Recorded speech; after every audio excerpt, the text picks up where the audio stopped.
Tonight we inaugurate a new series entitled Getty Perspectives, which will bring distinctive voices up here to the hilltop to offer perspectives on the arts and also explore how visual culture relates to the broader public culture.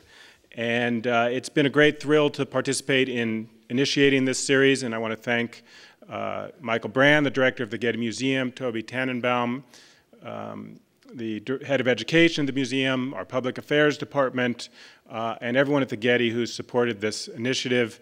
And of course, always when you come to one of our events and have such a great experience at the Getty, you can thank the visitor services department, the special events people, and our audiovisual team who make everything run so flawlessly here. The Getty Perspectives series will offer a different program every 3 to 4 months, and I'm pleased to announce what the next one will be, and it'll take place on October 1st. We will have Peter Greenaway here, the writer-director of films such as The Draftsman's Contract, Drowning by Numbers, and The Thief, the Cook, his wife, and her lover. Greenaway is going to speak about the relationship between cinema and painting, and he's going to be telling you about a new project that he's doing that is situated in the interstice of these two media. But it's a great pleasure to initiate the series tonight with our two distinguished speakers, Bill Ivey and Lewis Hyde. So please welcome them to the stage.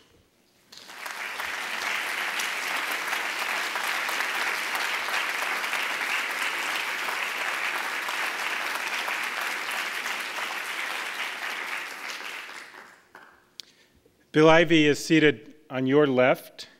He was the director of the Country Music Foundation from 1971 until 1998, when he was selected by President Clinton to chair the National Endowment for the Humanities. He was approved by the Arts. We'll get to the humanities in a minute. He was approved by the United States Senate, no small feat, and served in that capacity until 2001. President-elect Obama chose him to be team leader for arts and humanities during the transition, and we'll hear a little bit more about that this evening. He's currently director of the Curb Center for Art, Enterprise, and Public Policy at Vanderbilt University. The Curb Center was established by Mike Curb, who some of you will remember as Lieutenant Governor cum gadfly to Jerry Brown during Jerry Brown's first stint as governor. I guess they don't remember that. Ivey's most recent book is Arts, Inc., How Greed and Neglect Have Destroyed Our Cultural Rights, and like the other books I'll mention tonight as well, it's available outside, and I think you'll be able to persuade them to sign a copy if you buy one. Lewis Hyde, on your right, is the Richard Thomas Professor of Creative Writing at Kenyon College and a fellow at Harvard University's Berkman Center for Internet and Society. He is a poet, scholar, essayist, and critic, and a recipient of a Genius Award Fellowship from the MacArthur Foundation. He is perhaps best known for his book, The Gift, first published in 1983, as well as Trickster Makes the World, published in 1998. Both books are still in print and very much current, informative, and inspirational for thinking about the place of art in society. Hyde is currently at work on a book about the cultural commons, which I hope we'll see in print next year. I've been privileged to read drafts of some of the chapters. You'll find some of this material on his website, lewishyde.com, but Lewis was also kind enough to send me some drafts, and we're going to be hearing a lot about this tonight. But he's truly reminding us, as he re-examines the shaping of the United States Constitution, how truly radical democracy is. There's a somewhat lesser-known side to Hyde's work as well, and that is, about 4 decades ago, he had ambitions of becoming a singer-songwriter.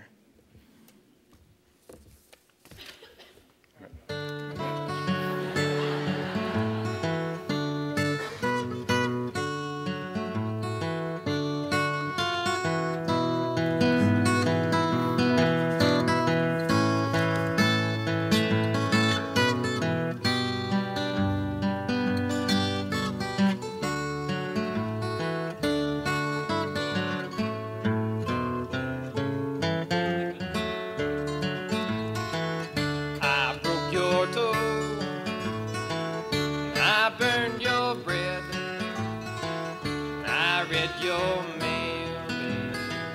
Never made my bed. So what do you think, Bill? Does he have a future, or should we stick to the book writing? Follow me back to Nashville tomorrow, and we'll have a we're new assignment. we're looking for somebody to turn those into his. Yeah, Yeah, they're in the public domain for now, I think. So, Bill, we took the title for tonight's program from your book, and you offer there a cultural bill of rights. So why don't you start by reading us our rights? I will move quickly through a few words about cultural rights. I became very concerned late in my tenure as NEA chairman with what you might call the overall condition of the U.S. arts system. I felt that it had become unbalanced and moved away from public purposes.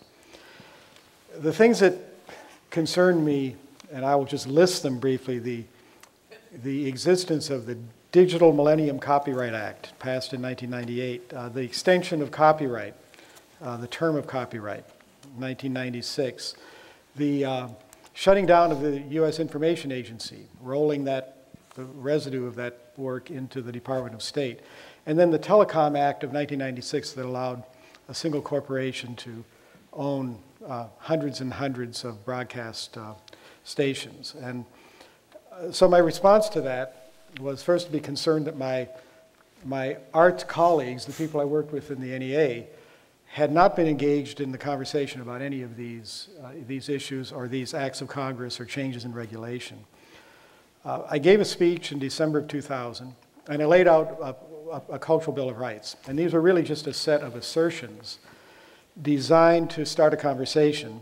And I felt that if they were really engaged, if people dug into these assertions of rights, there might be a chance of enabling some shift of power away from the marketplace toward broader public purposes.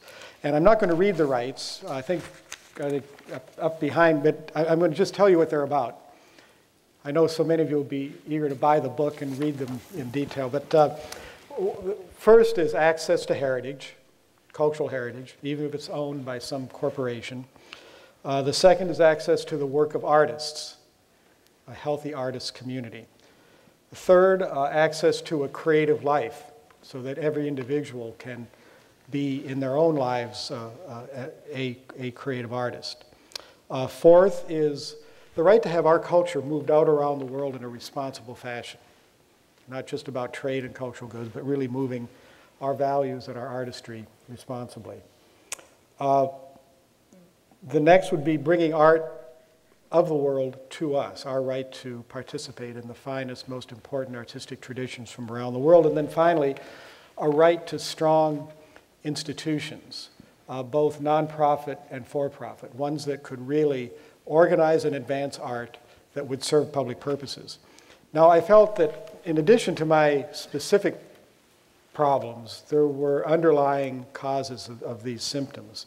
And there are a number of them, but the one that struck me, and the one that perhaps forms the underlying complaint of Arts, Inc., is the notion that the intellectual property regime, the ownership of culture, the control of revenue streams, that those elements of our art system had become unhinged from the values of our democracy and really had fallen prey to market domination. And so it's really the intellectual property regime, copyright, ownership issues that to me form the underlying challenge to our system today.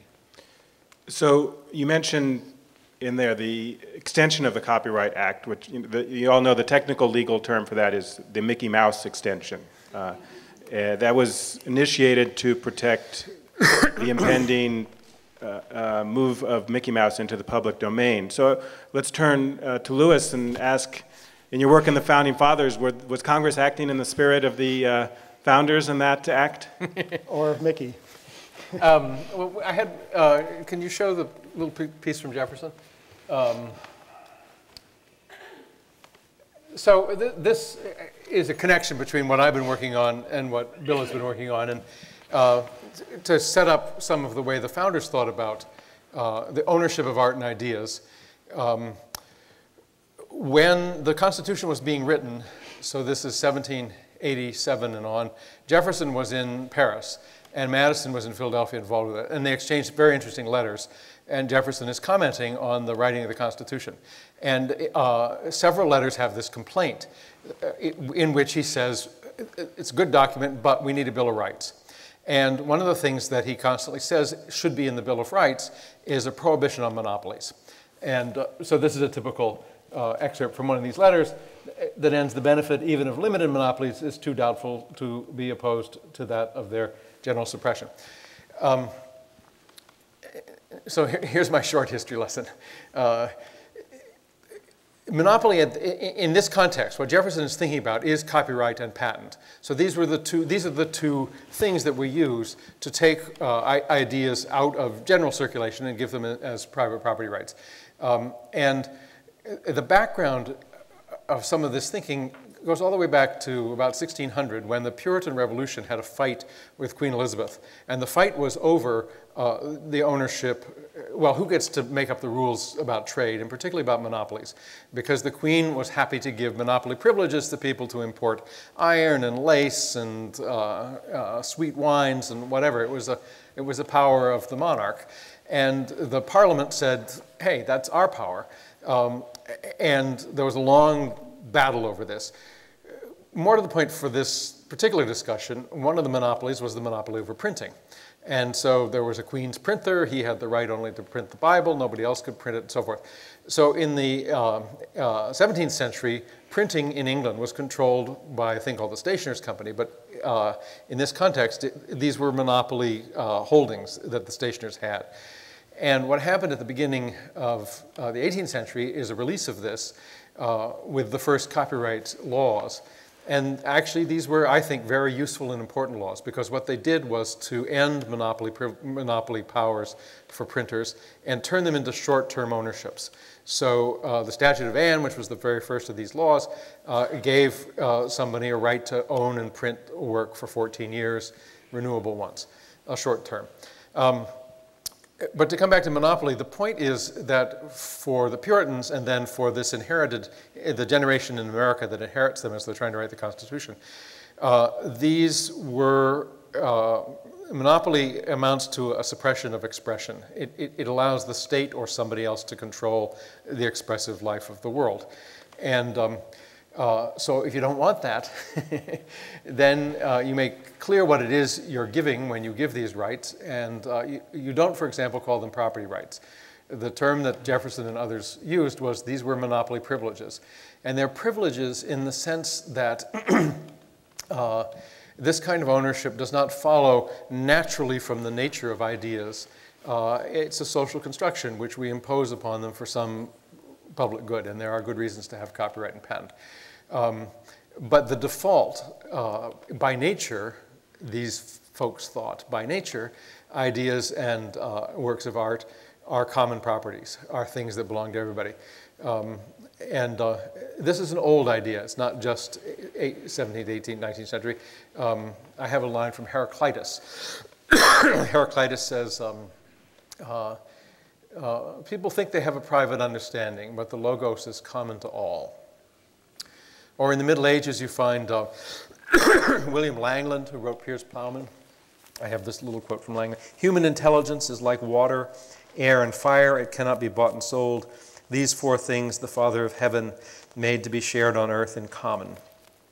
Or this is Henry Fielding in Tom Jones. The ancients may be considered as a rich common, where every person who hath the smallest tenement in Parnassus hath a right to fatten his muse. So the understanding is that it's in the nature of ideas and works of art that they are common properties, and that you can counterplot nature. You can go against this in some way if you have some reason to, but you should understand that the default condition is that these things belong to the commons. So just to end on one or two remarks about intellectual property, this is a phrase I hate. I don't like the word intellectual or the word property. I mean, the things I love in the created world, symphonies and poems and folk songs and so forth, are not made by the intellect alone. They're made by a great range of human passions and powers of the soul. And the phrase begs the question about what property is. And so just to say two things. There's an old definition of property, which is property is a right of action. Property is a right of action. So if I own this bottle of water, I have certain rights to act on it. I can drink it, I can throw it away, I can sell it to somebody, I can give it away. I may not have all rights of action, like maybe I can't throw it at the audience, but I have some rights of action. And so a property you could imagine as a bundle of rights of action around something. There's another definition which has been more common, which you find in England. There was a jurist named Blackstone who said, I have to read this to you because it's so wonderful. The right of ownership is that sole and despotic dominion which one man claims and exercises over the external things of the world in total exclusion of the right of any other individual in the universe. So this, in sum, is called the right to exclude. And actually, the right to exclude is one kind of right of action. That is, I could exclude all the rest of you from this jug of water. But it's a very particular right of action. And we have come to think of property as being only the right to exclude. And that's what it tends to mean in the phrase intellectual property. If I own something, it means I can exclude you from using it without my permission. So to come back to these guys, what Jefferson and Madison and all these other people were concerned about was not ideas and so forth as property that could be owned and incentivize creation and so forth. What they were concerned about was democratic self-governance. And for them, most ideas and expressive works ought to belong in the commons because that's how you create a self-governing nation. You need very low barriers to exchange of information if you're going to have an educated population able to govern itself. And so that's why Jefferson complains about monopolies as they're writing the Constitution. And then to say this in sum about the early, what they finally ended up doing was in the Constitution, there is a clause allowing the Congress to promote the progress of science. Science in this context means knowledge, by giving for limited times, and the limited times phrase here means these should not be monopolies. That's what that means. To authors and inventors, their rights to their inventions. So this is in the Constitution, and they begin by writing a Copyright Act. But to say three things about it, the term was short, it was 14 years, as opposed to copyright now, which statistically is perpetual. It is, 95 years for a corporation, but some economists got together and tried to figure out what was the statistical difference between 95 years and eternity, and it was so small you couldn't really. It's change you would not pick off the street. So limited term. Second thing, the Copyright Act was only covered verbatim copies of things. If I wrote a book and printed it, you couldn't make exact copy and print it. It didn't cover a whole lot of other stuff like what are called derivative works, like translations and abridgments. Even in the 19th century, if somebody translated Harriet Beecher Stowe's Uncle Tom's Cabin into German for German Americans, she had no right to stop that. That was considered a new work, and the person who did it got the royalties for it. So it was very limited to verbatim copies. And finally, you had to register. You had to, this is a privilege, and you had to go and say, I'd like the privilege. And then you had a record of who had the privilege, and most people didn't want it or needed or ask for it. So almost everything in the 1790s was in the public domain immediately. So... Yeah, the 14 years, I think you wrote about Jefferson had a way of coming up with a rough number for how long it should be. Jefferson believed, well, for the founding generation, there was a problem about how European aristocracy had maintained its power over time. And one of the ways they'd done it was with the inheritance laws. And so my son and his son and so forth, so they were trying to break this up. And so they had various ways of getting rid of European inheritance. And Jefferson's line was, this generation should not burden the next generation with its stuff. And so there should be clear demarcations between generations. And he took actuarial tables that had been developed by the Comte de Buffon in France and figured out how long a generation lasted. And he came up with a number, 18 years and 8 months. And he rounded this up to 19 years, and then typically to 20. So Jefferson regularly says the term, if Congress settles a debt on the nation, the debt should only last 19 years. If we want to give a monopoly privilege, it should only be 19 years. And the idea that that monopoly would extend beyond a lifetime really was alien to them. You have a quote that I'm going to read from Locke, and he says, "It's very absurd and ridiculous that anyone now living should pretend to have a property in writings of authors who lived before printing was known or used in Europe." And I think this gets us into Bill's ideas about heritage and having rights to access creativity and art that came before us. Well, I think to hear Lewis's excellent commentary and analysis of where the founding fathers were in their approach to generating a limited monopoly in order to protect words and, to an extent, ideas, is only testimony to how far we have digressed or devolved since that time. My headquarters in Nashville, Tennessee, known as Music City, USA, but in some ways it's Copyright City, USA. I mean, this is a community, an artistic community, in which music, songs, are routinely thought of as being like any other form of property. And through legislation, deregulation, and through interpretation in the courts, we've seen a steady movement away from the original intent of the Founding Fathers towards something quite different today, and I think in a sense quite alarming. To me, the era in which things turned was the early part of the last century, perhaps the end of the 19th century, say between 1895 and 1920, because during that period we had sound recording come in, radio, film, and you not only had a great explosion of American vernacular culture facilitated by these new technologies, but you had something new in terms of copyright. That is, you had a collaborative work. Copyright, as Lewis describes it, was conceived as an individual right. This is a right for an author. All of a sudden, when you had sound recordings or movies, it was very difficult to assign that authorship to a single individual. And you ended up with copyrights assigned to the entity that had, in a sense, paid the bill, the corporations. And to me, that created an entirely different relationship between copyright owners and the duration or footprint of copyright. For an artist wants to protect her creative work.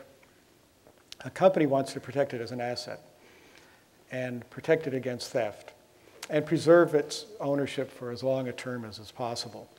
And that subtle shift in accommodating new technologies, I think, laid the groundwork for the problems that we have today, because sadly, artists are routinely enlisted in the arguments that corporations make in front of Congress for things like copyright extension. And while it certainly is in the corporation's interest to be able to provide as much shareholder value by listing the value of copyright, of intellectual property, on their balance sheet, it is not necessarily in the interest of artists to have such a hard and fast sense of ownership or control, primarily because artists routinely make new art out of the old. And an artist must have access to heritage in order to rework art from the past into something new. Think for a moment about any kind of a collage artist. And when I say collage artist, your initial thought would be someone who's clipping things out of a magazine and pasting them together to make a new work of art. But a documentary filmmaker is in very much the same position, or a producer of a reissue sound recording that uses material from a record company vault. And if that historical material can only be acquired, can only be licensed with great difficulty and at great expense. What you end up with is a copyright regime that basically shuts down contemporary creativity, especially if that creativity depends on reworking something from the past. So we've moved a long way in the wrong direction from where the founding fathers started us. And you know, the quotation from the Constitution, I think it's so important to highlight the right that Congress is given. Congress is not given the right to protect property. Congress is given the right to promote progress. And in my estimation, we've lost sight of the promoting progress part of that mandate. Bill, could you, your chapter on heritage opens with a story about getting Decca records? Is that, was it? We were getting, I was director of the Country Music Hall of Fame, and the Country Music Foundation had a board member who was the vice president of marketing for what was then called Decca Records. And the parent corporation, MCA, was relocating from New York to Los Angeles. And Jack Lutz, the VP, kept saying to me, well, you know, we've got this collection of the original, kind of the mint copies of 78s, country music 78s, in our vault up in New York. You've got to come up and get them sometime. Come up and get them. And to make a long story short, with a colleague, I went up, we rented a truck on a Saturday, went to the MCA offices, and it dawned on me as we were removing these recordings that Jack had carefully boxed up for us, that, you know, we hadn't signed any document, there'd been no agreement, no donor agreement. We were just stealing them. And well, we were taking them. We were taking them. Well, but what had occurred was that Jack had become concerned that in the move from New York to Los Angeles, that the company did not have the interest in these fairly fragile historical recordings that would be required to even make certain that they would show up out here in Los Angeles in the new headquarters in any kind of decent shape. And he had made the decision that this was the time, this was the moment at which those recordings had to be placed into the hands of a nonprofit organization, in this case, the Country Music Foundation. And it only illustrates, and this is some time back, this is back in the 1970s, it only illustrates the problem that we have in preserving and gaining access to heritage when, what would you say, we would guess perhaps 75% of what constitutes U.S. cultural heritage is actually owned by some corporation and is in the vault of some corporation. That is, it's not really part of a public trust, but it's really part of it's really held as a corporate asset, and that's film, old television, antique radio broadcast, sound recordings, and so on. Now, to preserve musical heritage, we can make a new recording. In the visual arts, we're confronted with a different problem. We can't make new copies of the paintings, and places like the Getty Museum are deeply invested financially and otherwise in the preservation of these materials. If we do away with ownership, how do we support that kind of work? Well, do you want to do away with ownership? No, I don't want to either. do away with ownership. Well, I mean, you do have to take this on a case basis because, so sure, an institution like this, which has original paintings, needs to have the infrastructure to support the curating and the maintenance and the insurance and the buildings. And though I suppose the distinction here is that this is a public institution as well. This is I don't know what your charter reads, but I'm sure the state of California thinks it. In fact, I remember there was a fight recently with a former director in the state of California. You know, it has public purposes. But can you sharpen your question a bit? I mean, well, what are some mechanisms, and I know both of you are involved in some of them, that we can generate the income that supports not only new creative work not only generate the income and the circumstances that support new creative work, drawing on heritage and creativity, but also that supports the physical maintenance of heritage, which in the case of visual arts is quite complicated. I think it's a huge problem, and I talked earlier about the excessive footprint of copyright being kind of an underlying challenge that I think undermines the quality of our entire arts system. But I think that the absence of a public interest commitment to the preservation of cultural heritage is a very significant problem. I think our cultural nonprofits are underappreciated and underfunded, and we have not even begun to partner with the for-profit companies that own many kinds of these cultural assets to make certain that they can preserve them. It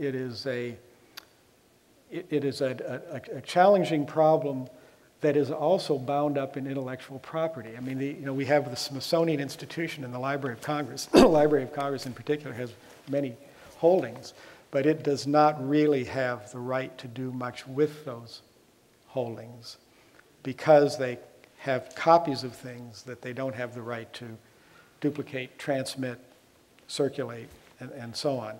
So there is a complicated intermingling of the absence of a broad public support for heritage preservation and a set of intellectual property restrictions that make it more difficult than it should be, to gain access, or for institutions to be as creative as they need to be with their holdings. I guess one thing I would add to that is, one thing I like about Bill's book is an attempt to interrogate the boundaries that we've set up between the profit world and the nonprofit world, and between high and low culture, and to say some of them have just not served our general purposes very well.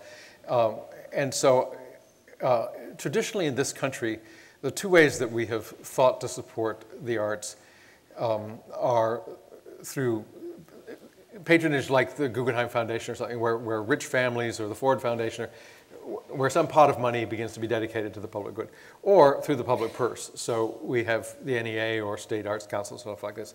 And I've always been interested in a third way in which you say, look, there's already money in the world of arts. Is there some way in which the wealth of art itself can support the arts? And the two examples that I commonly give, in the 1940s, the musicians' unions in this country managed to persuade the recording companies to essentially tax themselves to support performing musicians. The worry at the time was the phonograph records were going to put live performance out of business. And that every time the band went to the recording studio to cut a record, they were ending their career as a live band. So they set up a fraction of a percent of every record sold went into a thing called the Music Performance Trust Fund. This thing still exists. It produces millions of dollars a year. These monies are used to support live performance all over the country. And what I like about it particularly is that it's neither mining wealth nor the public purse. It's music itself that produces the wealth. And there was an idea some years ago in the 90s, one thing that got me interested in some of this copyright stuff that Christopher Dodd had in Connecticut, which was to take the term of copyright and extend it for the public good. To say, at that time, my copyrights as an individual were my lifetime plus 50 years. So now they're my lifetime plus 70. But Dodd's idea when it used to be 50 was to add some years, say 20, but not have that money go back to the original rights holders, have it go into some public purse, some public endowment, maybe the NEA or NEH or whatever. But again, to say that the arts generate wealth, and why not use that then to support the rising generation? And one of the things that ticked me off when the entertainment industry managed to extend copyright for 20 years was that there was no public component. I mean, they tell the story differently, but as far as I can tell, there was no public component to this. It was really a changing of the rules in order to grab some power. So to come back to institutions like this, how nice that Getty Oil existed and that Harold Williams played the market so skillfully. But at the same time, there are wealthy entertainment industries in Los Angeles, and there are tax revenues in the state of California. There used to be until yesterday. All these things need to be brought into the mix. And again, another thing I like about Bill's book is an attempt to say, look, at some level we need to coordinate a cultural policy in the United States, because there is already a default cultural policy. Things happen, and we should at least have a few people trying to think how and why they happen. It's really unfortunate. Lewis talks about looking at the late 90s or the mid 90s as a point of opportunity. Copyright hadn't been extended. It might have been extended in a way that would serve public purposes. I think since that time, we've seen the value of copyrighted material, the value of intellectual property increase to such an extent that the opportunity to intervene and say, well, we're going to provide some additional right, but only if there's benefit to the public. That opportunity has become increasingly unlikely. And right now we're in an environment, and I think it's an open question with the Obama administration and with this Congress. It's a very open question as to whether or not there will be any new occasion to revisit the public interest in relation to these issues, or whether we're going to see narrowly targeted demands coming from narrowly interested market forces that continually tinker with law and regulation and court decisions in ways that benefit the corporate interests and shut down fair use, make it harder and harder for artists to create new art out of old, and make it harder for citizens to gain access to what really should be part of our common heritage.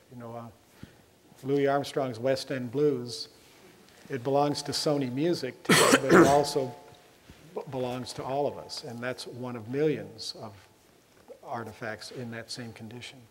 Well, maybe this is a good point for you to tell us exactly what that means, that you were team leader for arts and humanities in the transition, and is there cause for hope from anything you've seen? Cause for hope.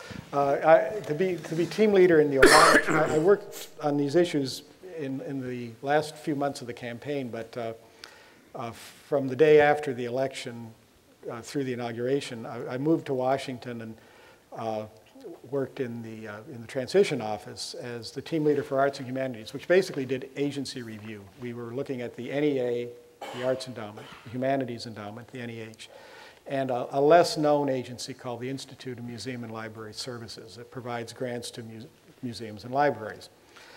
We were tasked with telling the incoming political appointees what the issues were surrounding these agencies, personnel, policy, and so on. But also we were asked to try to come up with ideas for the economic stimulus package that came out right after the inauguration.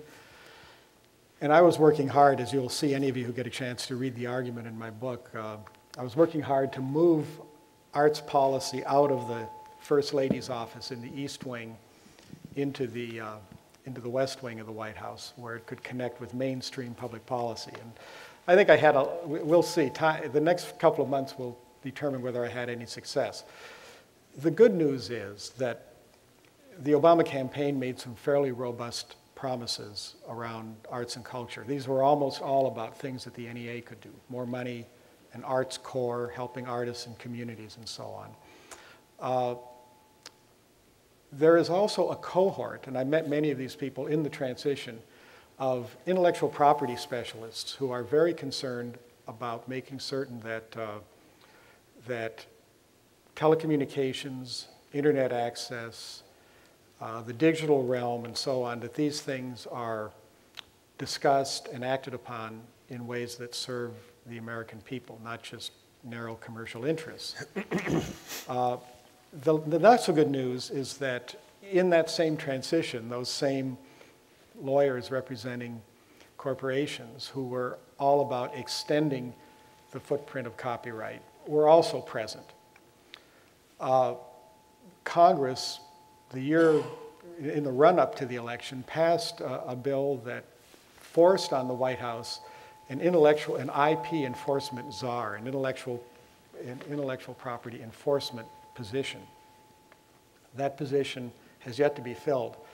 How aggressively that person pursues copyright enforcement and how they define offenses around copyright is a very critical issue. Barack Obama, our president, I think is a personally engaged cultural leader. I think his own biography, his history, indicates that he has a deep appreciation for cultural heritage, the meaning of stories, the meaning of community, and how artistry connects with identity and so on. But I think right below him, he's got a whole bunch of people who don't really get it at all. And so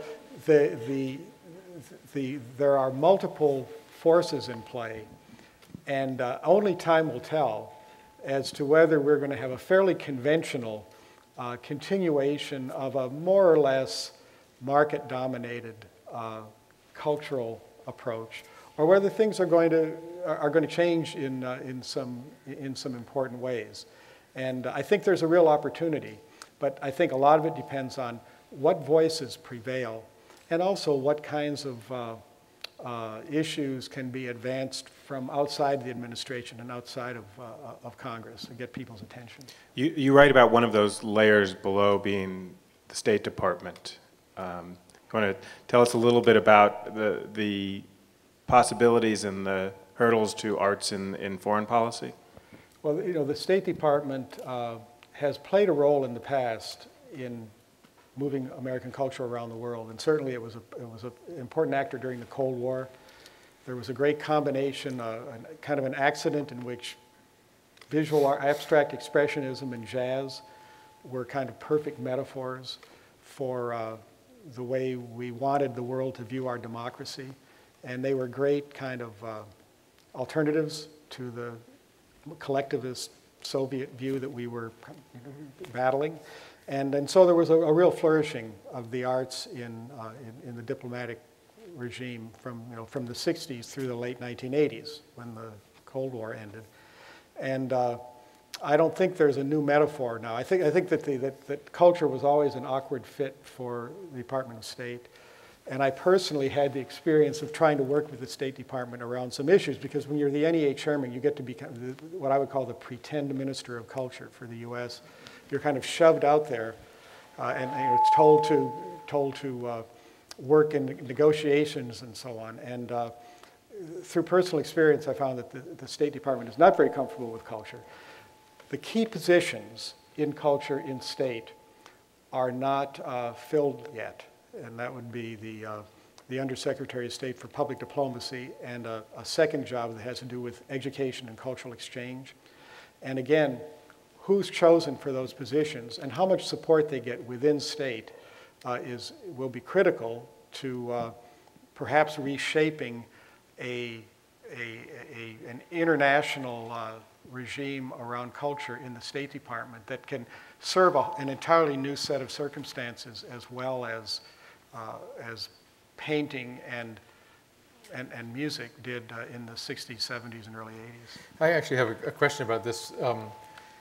I mean, it's not just during the Cold War. It is the case that during the Cold War, the State Department and the CIA were both interested in self-presentation of the United States as a livelier entity in the Soviet bloc. It was also the case in the 30s that there was diplomatic initiatives having to do with anti-fascism. Yes. And there's, after 9/11, there have been diplomatic initiatives having to do with anti-Muslim fundamentalism. And in all these cases, American arts policy is oppositional. It is something that we don't like is happening, and we would like to present ourselves as the glowing alternative, which is fine, but it leaves us then vulnerable. As soon as the Soviet Union falls, we now have no reason to have cultural diplomacy anymore. So one wonders, is there any way to join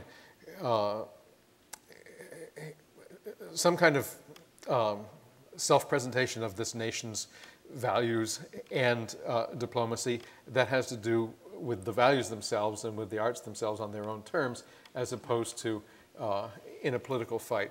And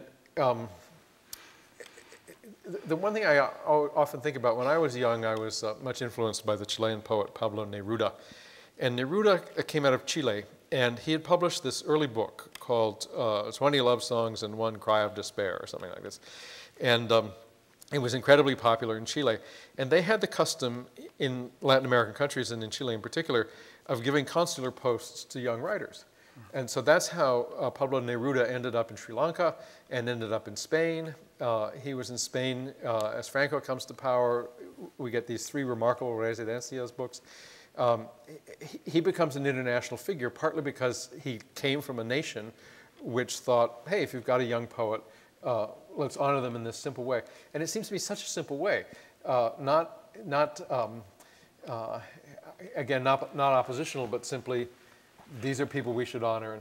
And so I've always wondered, could the State Department have consular posts for young artists? And you're going to in a sense, the heart of the matter. I keep taking things to a deeper level, but I think we live in a society that is profoundly uncomfortable with its own expressive life and its own identity as a creative actor. And the problem with the State Department engagement with culture is that, first of all, there's tremendous pressure for quick results. And it's all transactional. It's like we want to do something in order to get something back. And a few years back, around the time I was starting on my book, there was a fair amount of conversation, mostly coming from the United Kingdom, about something that they were calling mutuality, which is this idea that you back away from the transactional notion of cultural exchange to find underlying long-term areas of agreement, and that the cultural realm can be one of those, and that you work those particularly in times when you are in a period of conflict. You need them in place such that when periods of conflict arise, you have mutuality from which to work. From which to work. And the problem is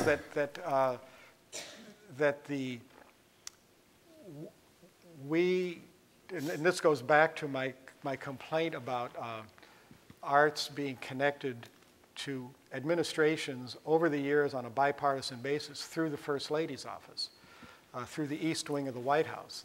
The arts and artists are seen as an amenity, and since the arts-driven culture wars of the 1990s, they're seen as an amenity that can suddenly turn toxic.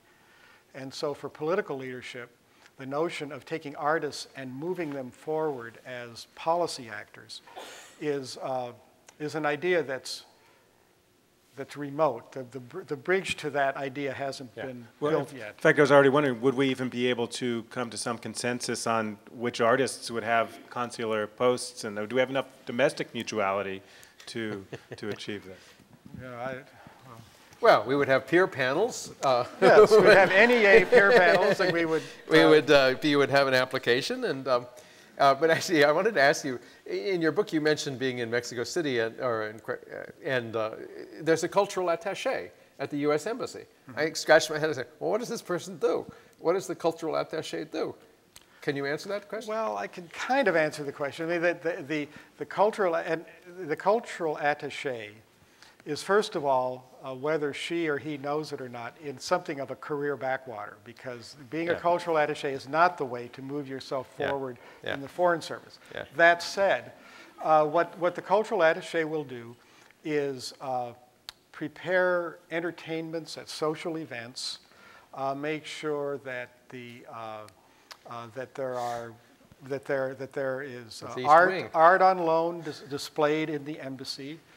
And the degree of engagement, the degree of meaning to the job is entirely dependent on the personal enthusiasm of the ambassador, of the higher-ups. Yeah. If you have an ambassador who, for some reason, understands that culture is a primary point of contact and that you can really accomplish good things by connecting people through music and visual art and athletics and a whole range of activities, then that cultural attaché will be will be busy and can be an important part of the work of an embassy. Most of the time, they're off to the side doing things like taking care of the chairman of the National Endowment for the Arts when that person comes in and has to be So happy you've hosting. come. You've got something to do at last. Yeah, Yeah. We want to bring you into the conversation as well, so we're going to have some microphones coming in. In the meantime, Lewis, I'm thinking about a passage in The Gift where you describe the most important move of the gift being the second move. So it's not the initial giving of the gift. And it strikes me that this could be a description of a stimulus package or of foreign policy implementation of the arts. I mean, did you have that kind of thing in mind, or do you see the application? I didn't accept. So one of the things that I found out when I began to read about gift exchange as a kind of economy is that our sort of simple notion of gift exchange is I give you something and you're my friend and you give me something in return. So it's reciprocal back and forth. But in the anthropology and in the other kinds of literature about this, often gifts move in a wider circle. So I give you something and your obligations, if you feel gratitude or obligation, are to give them to somebody else, who then gives it to somebody else, who then gives it to somebody else. So gifts travel in these odd, wider circles. And one of the things about that structure is that it challenges egotism, or it raises a question about the self. I mean, everybody always says, well, gift giving is self-interested. I do it so I'll get something. But this begs the question of what the self is. I mean, who am I that I give you something such that I might get something in return? Or who am I in particular if I give you something such that my whole community is enlivened by an ongoing circulation of gifts? And so there's this element of odd combination of interest and disinterest that goes with some sophisticated gift exchange. And I think that has to be the case also with diplomacy, that you're not always in it in this transactional sense of there's a crisis and I need this and you need that and we have to figure out and then we're out of here. That at some level, what makes enduring relationships and the kind of soft power that you talk about out of Joseph Nye's work that can endure over time is a thing that has a structure that is less short-term goal-oriented. And gift exchange always does have that feature to it. Do you think, Lewis, and I'm moving away from international relations a little bit, but I think this relates to the theme of the gift. If you look at the way, certainly since that book first came out, the way art, music, and so on surfaces on the internet, does that look more like an environment that's dealing with culture in a way that's closer to the way you formulate it as being art as something that is inherently that tends to default toward being a gift? Is that more fully realized in the digital environment, or has it been so chopped up and controlled and managed that there's no qualitative difference between? Well, I think it was always there. And what's happened in the internet has produced some surprises that have left economists scratching their heads and so forth about how exchange and production works. The article that was most useful for me is Yochai Benkler, who's at the law school at Harvard, wrote an early piece called the what in the penguin? The Coase's penguin. So Coase was an economist at Chicago who had a theory about how firms work. And the penguin is the image of the open source Linux movement. And basically what Benkler is trying to say is things begin to happen on the internet which could not have been predicted through classical economic theory about how firms work and how production operates. And so now the most striking example of this, of course, is Wikipedia. So this thing exists for all its flaws, and I don't think it's that flawed, which has come into being through people donating their labor. And I think turns out there's more obsessive compulsive people out there than we used to think. But, but nonetheless, they found something to do with their time other than drink. And now we have this astounding thing that exists. So, you know, given the situation, one of the things that has happened with the internet is that yeah, some forms of artistic exchange have flourished because the technology allows them, including also this question about ownership on the internet. Of course, the simple fact is a lot of young musicians and artists need exposure more than they need income. Right. And even if they need income, there's no way to get it. So the internet has given them a way to essentially give their work away until such time as it turns out there's an audience for it, and then they can change their business model. What I'm arguing in Arts Inc. is this overarching question of, how are we going to live if our economy is really resetting? I mean, if we're going to have to try to think about a high quality of life in a way that doesn't depend on the bigger house or the fancier car or the more expensive vacation, but has to look to other things. And to me, art engagement, personal engagement, artistry, access to heritage for the purposes of retaining meaning in your life, these things are pathways to a high quality of life that may not be as expensive as some of these other things. And I think there's a critical need. I mean, it's striking to me that with all the talk about the economy resetting, very few public intellectuals or political or policy specialists, I won't blame policy specialists, are really talking about what our lives will look like and how we're going to derive quality of life in a new economic environment. And I think these questions, getting them right, can be a big part of that. So, question in the back. Thank you. This has been an extremely passionate evening. I thank you. I have a question. How can we pull this realm of power and leadership down into the younger generation, our future leaders? Is there a place for education? Is there a place for our own influence in our own circles? What ways can we, promulgate our own passion for the arts and our own knowledge that this is important when so many people don't seem to believe so? Well, first of all, I don't think it's true. I think the young people, I think that artistic passions come with the package. And the question is whether there's a place for them to flourish. And I mean, every place I've taught young people make music and get involved in theater. And the one thing I was thinking just before you asked your question, but it goes to your question a bit, is on college campuses, there's this argument about music downloading, students downloading illegal files off the internet and stuff. And should they or shouldn't they? And my answer is they should ignore that entirely and buy themselves musical instruments and make music. And to me, it goes back to this distinction between a property as a right of action and property as a right to exclude. The property that's of interest to me is the property that enables you to be an actor in the world. And having a musical instrument enables you to make music. The image that you see on billboards of music is somebody with the iPod buds in their ears dancing, that's a slave. That's somebody who's a passive recipient of a cultural product marked by the right to exclude. So, I think it's there. And yeah, and let me just lead into it. I know Bill's going to say it because Bill's got a great chapter in his book that is not only the commercial interests that have led to this passivity, but actually arts education. And rather than putting a guitar in every student's hand, we've learned to listen to music.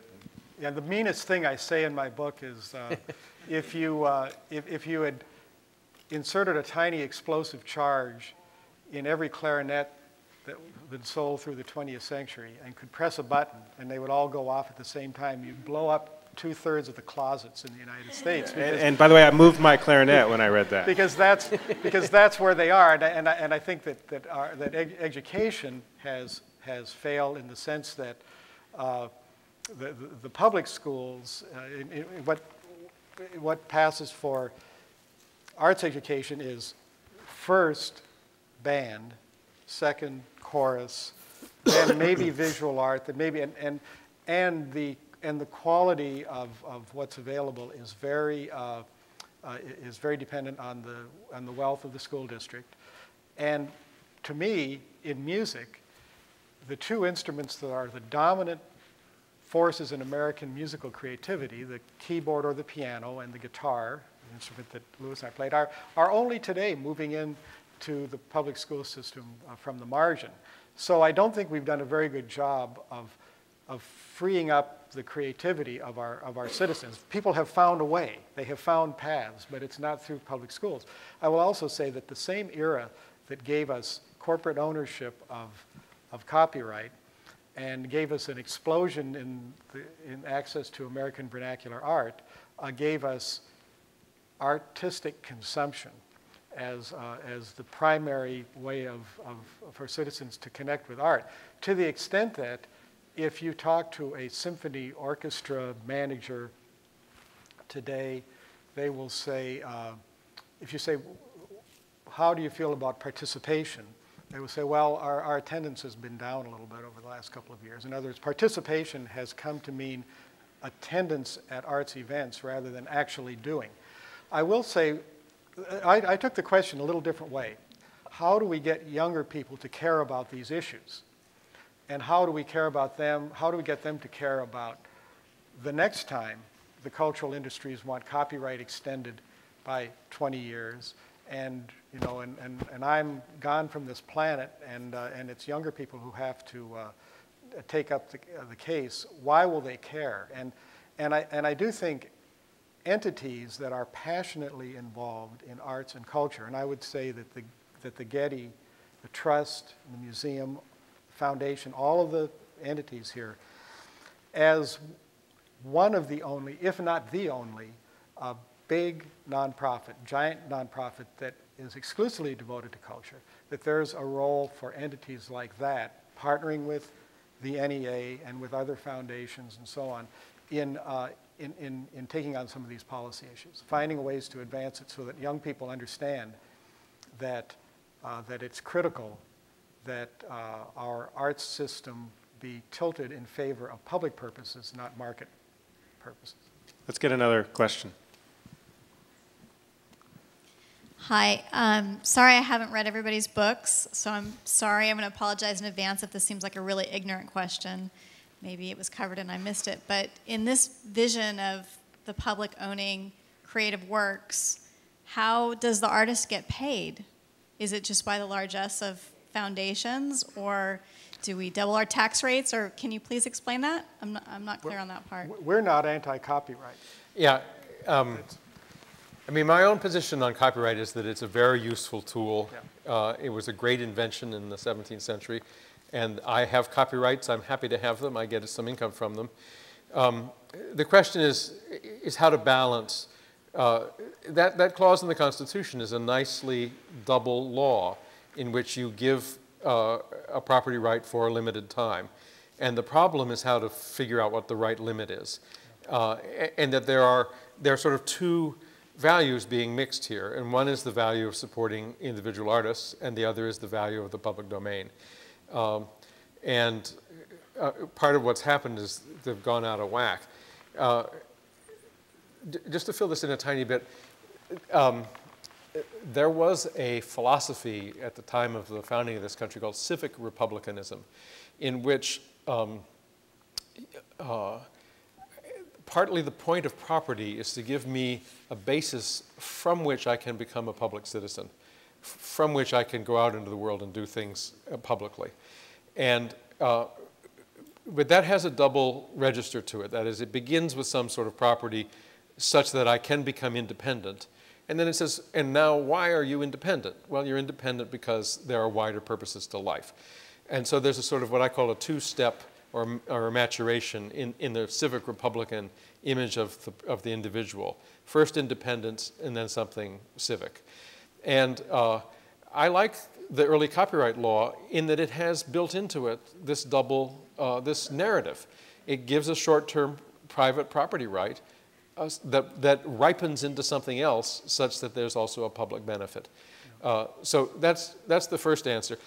I should say that also, though I think it's a little more complicated than that, because I believe that even with income rights, young artists are unable to earn their livings. So it doesn't quite solve the problem.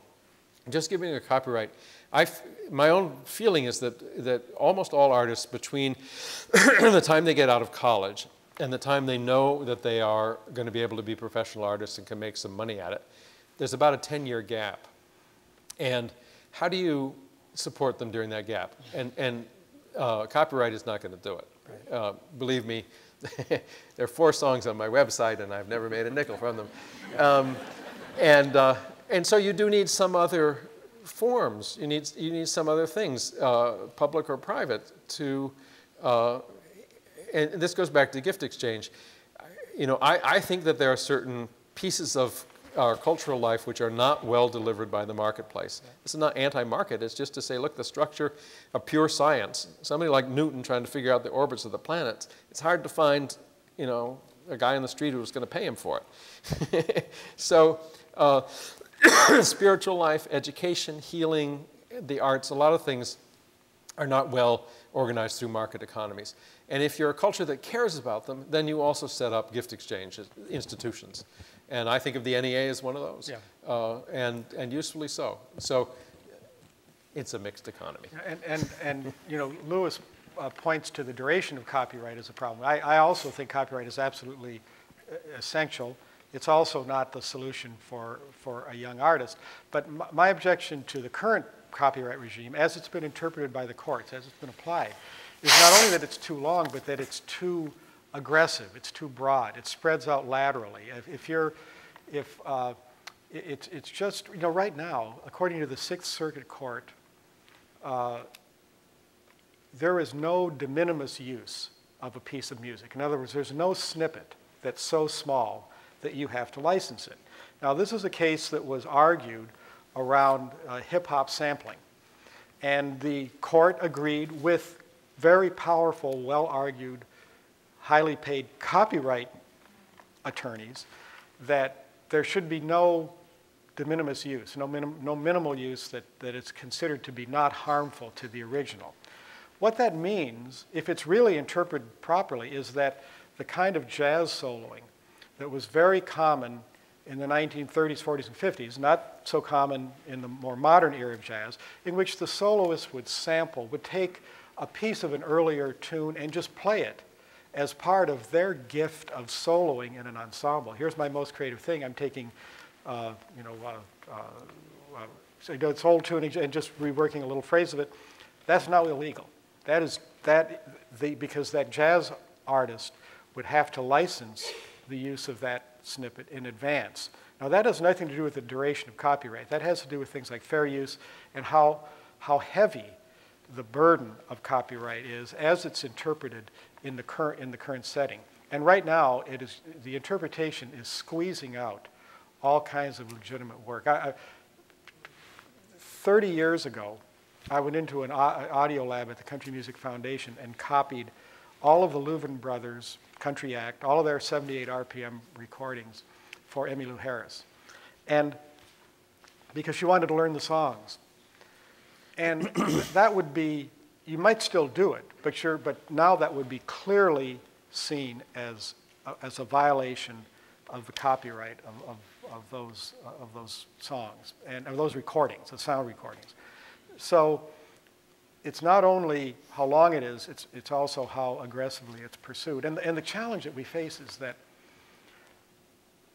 this is perhaps like the environmental issue was, say, in 1960, when you kind of vaguely knew the air was, you could feel, you could touch the air, the water didn't seem so clean, but there wasn't a real sense of a policy regime that people were united around. And I think we're in a situation now in which the problem is there, but it resides too much in the realm of experts, and not so much in the hearts of citizens. You walk into Walmart. I know you don't walk into Walmart, but we're one to walk into Walmart. You go to the back of the store where they're luring you, where the DVDs and CDs are, and you look at the display and you say, well, that looks like a lot of product. But I know that Walmart, a Walmart superstore stocks about 2,500 audio titles. Of those, about 500 would have been released in the previous 12 months as new recordings. During a given 12-month period, about 34,000 CDs are released into some kind of distribution. So you walk into Walmart and you say, yeah, here, it's a pretty vibrant scene. There are a lot of recordings here. Yeah, I've got a lot of choice. I've got access to the music. The culture is really vibrant.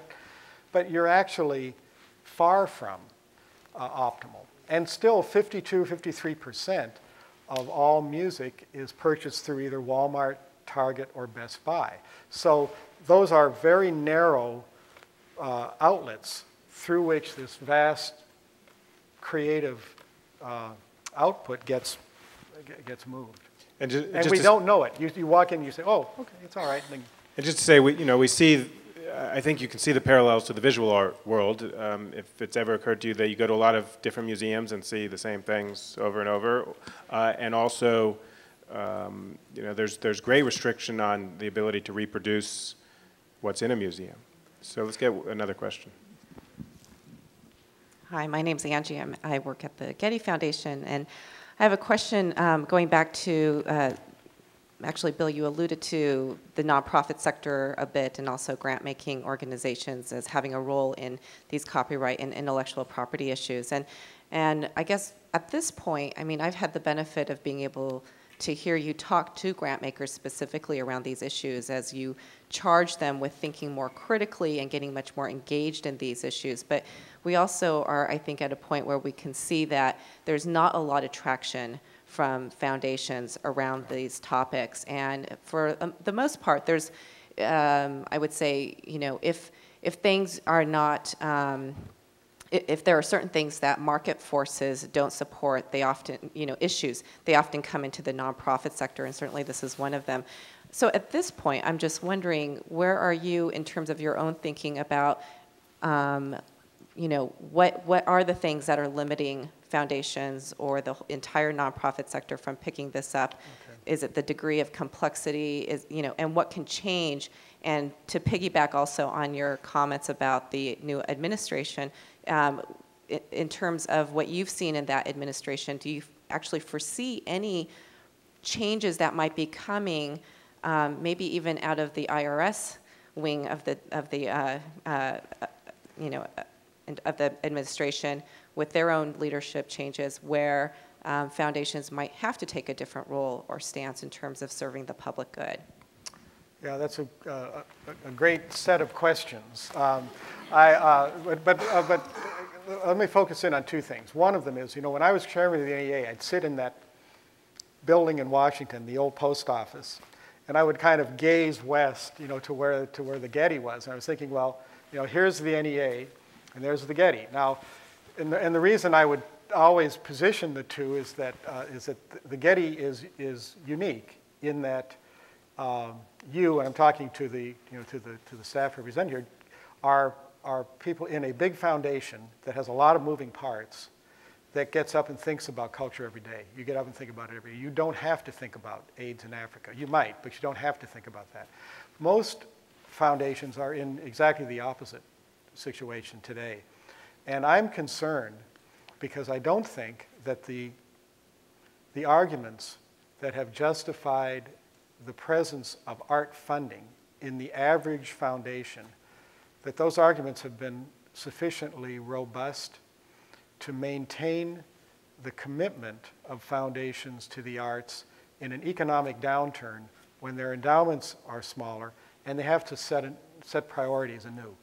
I'm simply afraid that the way in which we talk about the arts in most foundations, not the Getty, fortunately, is simply not tough enough to stand beside the environmental sector, healthcare, mainstream education. In other words, the kind of priorities set by the Gates Foundation, for example, to stand proudly and say, and keep us on the list, keep us funded at the same level.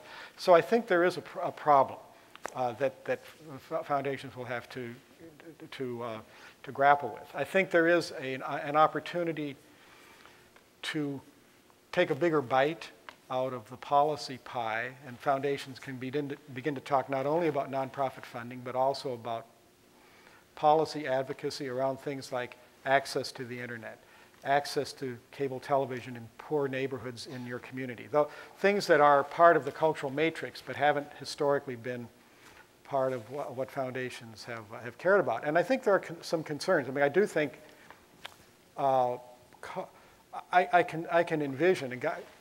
Are there any reporters here? I don't want. I mean, I can because I don't want to start this idea, but I can envision for listening to Robert Reich and some others. I can envision an attack on nonprofit status for cultural organizations. In other words, I can imagine policy leaders, and I'm a progressive, I'm a Democrat, but my party is by no means immune. In fact, is somewhat guilty of kind of saying, all right, if it's not about material well-being, how do we justify it? And I can see on the horizon, a little dim right now, but I could see an attack on nonprofit status for cultural organizations on the basis that culture had insufficient social value to justify nonprofit status when it's...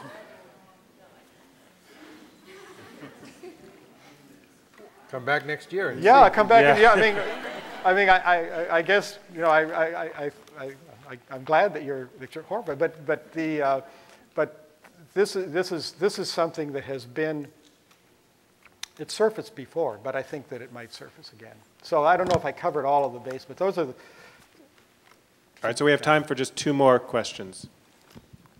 I'm actually curious, given the explosion of new platforms that allow people to share, create new distribution networks, the embrace of those technologies, particularly by the younger generation, the inexpensiveness of tools. Like you get a Mac, you've got the ability to create music, to create podcasts, to write, to distribute that to theoretically about 1 billion people in the world right now. And I think there's more conversation about issues of intellectual property more broadly because of the internet in the last, say, 10 years. It's not just Larry Lessig. I mean, given all that, I'm actually surprised that you are as gloomy as you are. It seems like there's a vast swelling of both creative power and access to tools and distribution to countervail the old economic structures. And how do you evaluate that? I mean, you guys are old white guys like I am, so I'm really curious about what that movement, which is exploding really all over the world, what that means for these issues of copyright and control. Well, I'll just say a couple things quickly. I mean, I think that this is very much a bird in flight, and let's hope you're right, that this is an explosion of not just innovative technology, but the technology will change the ground and people will pick it up. But all of this territory is highly contested. And the entertainment industry wants to go to the Congress and get them to write laws which force all colleges and universities to filter their networks. And they could easily win that. Or I'll give you a second example. When L. Paul Bremer left Iraq, he left 100 orders about how Iraqi law was to change. One of them has to do with copyright, and the other has to do with patent. And they are an exporting of the biotechnology and entertainment industries' visions of how these things should be. I love Apple, I own one, but even those technologies are not as open as they used to be. I mean, there's an interesting story about the first Apple II comes out, and after some months, suddenly there's a big spike in sales, and they don't know why it is. Well, why it is because the first spreadsheet had been invented and built for the Apple II, something they had not imagined at all. So it was an open platform which anybody could play with. But that's not the way that internet tools are now being marketed. You don't get anything into the iPhone store unless the iPhone people agree. So there's a book by Jonathan Zittrain called The Future of the Internet and How to Stop It. Because, well, again, because all this stuff is still being very much debated, and there are people with access to Congress and money on one side, and there are a lot of people with energy and enthusiasm and interest on the other, and we're still waiting to see how the dust settles. Yeah, I think that one of the things I have a number of friends who are staffers on Capitol Hill, and they're frustrated because there isn't a voice that speaks on behalf of the public interest around a lot of these issues. There are contending parties, but they're people who want different slices of the pie. We all know as we go online that every day our computer screens look more like television sets, and we're kind of herded around, and we have to move past an advertisement and move past another advertisement. And so the pressure to make everything that happens online just another medium that is dominated by market forces, that those forces out there are very powerful. I would raise an additional issue to the ones that Lewis mentions, which is I think there's a real maldistribution of the creative assets that are available online.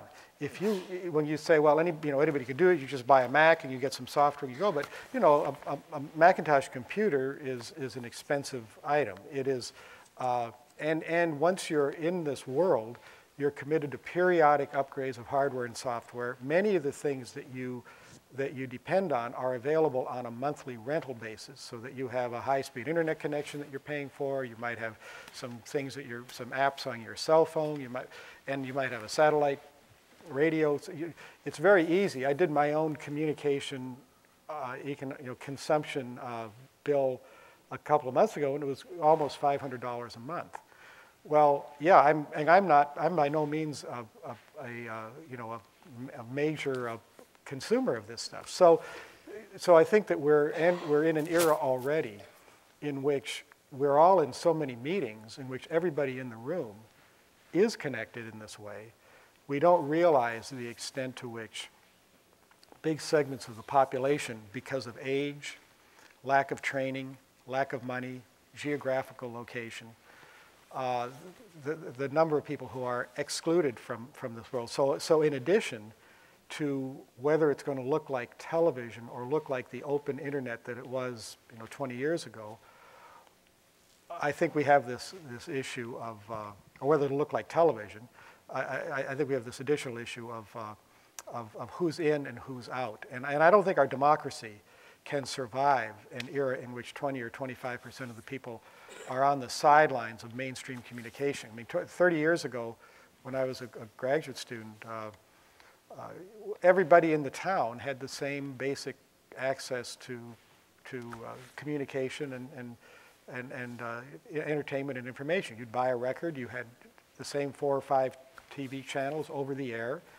Your set might be black and white or color, but you might make different choices. You might have one phone in your apartment. And everybody had pretty much the same thing.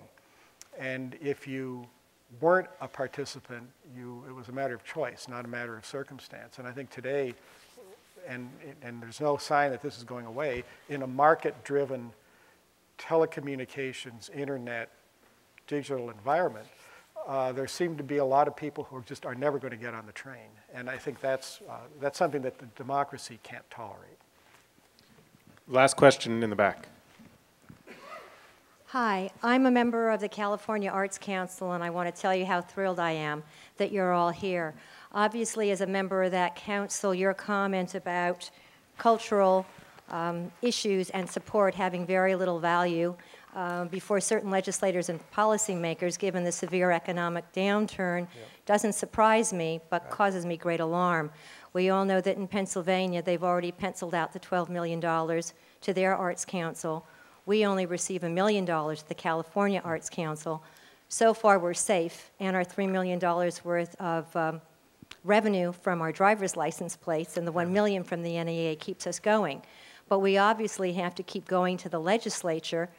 You've been a policymaker before. What are the top 3 arguments you would give to legislators to have them continue funding state arts agencies, number 1?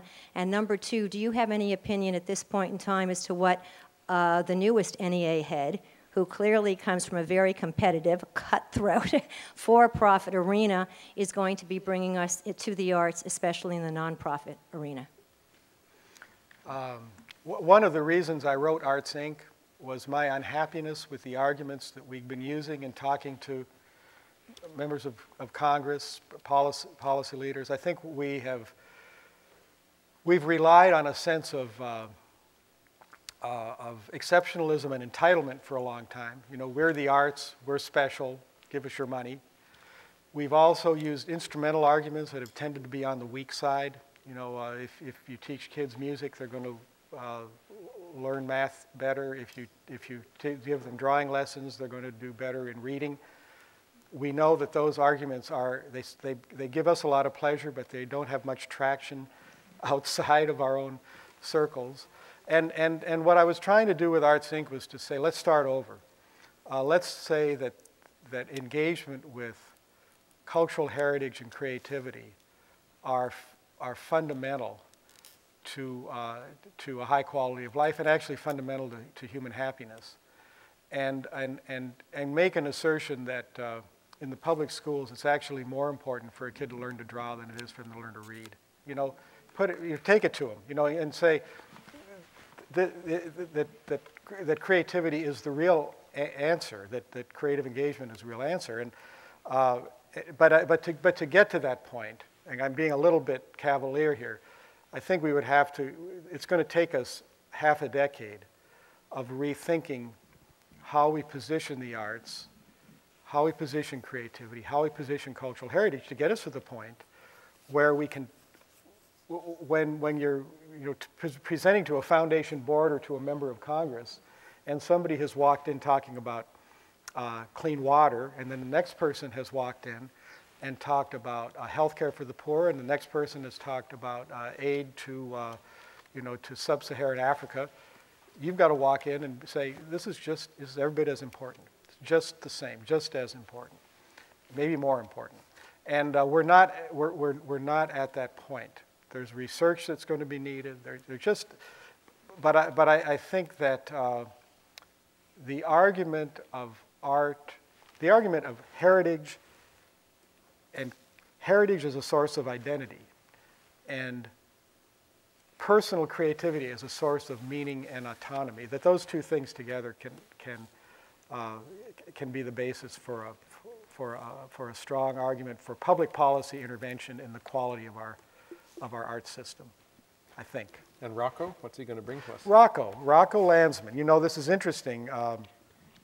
It's funny. I mean, I think when his name was announced, I was the only person in the arts community who actually knew him.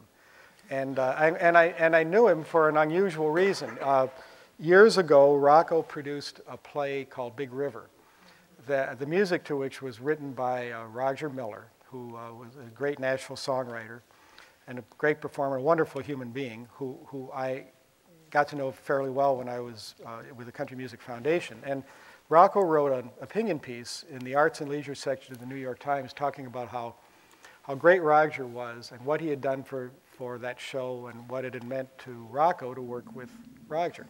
And I just wrote him I got his address and wrote him a note, and I said, Rocco, you did something great for Roger, because he never really considered himself an artist as a country songwriter, but when he was a Broadway composer, and so I was just saying, well, you gave him this tremendous gift. And then we became friends, and he visited in Nashville, and he and his son are both huge country music fans and so on. He's a wonderful guy. He is a very successful, hard-driving entrepreneur. He sees the chairmanship of the NEA as the third act in what's been a very fine career. He taught at Yale in the drama school. He's got what it takes, but he'll be a very different kind of chairman. I mean, this is somebody who will come in and get things done, and he comes in with no preconceptions. I think that it's going to be very healthy for the nonprofit community and for the agency itself and for Congress dealing with the agency, because this guy, all of us who worked with the NEA have been in kind of a crouch since the culture wars of the 90s. It's like, oh, don't hit us again. We're kind of, oh. And Rocco isn't like that. He's just going to go straight ahead. So I think that there will be a period of adjustment for everyone, because he's not going to operate on the basis of old assumptions. But I'm confident he's going to be really good. As Jim Leach is going to be very good for the NEH. He's going to be very good too. So just listening to those closing remarks, I'm reminded how much of the vocabulary and the ideas of the kinds of advocacy we need can also be found in Lewis's books. So it's been a real pleasure to bring you together tonight. Thank you. Thanks.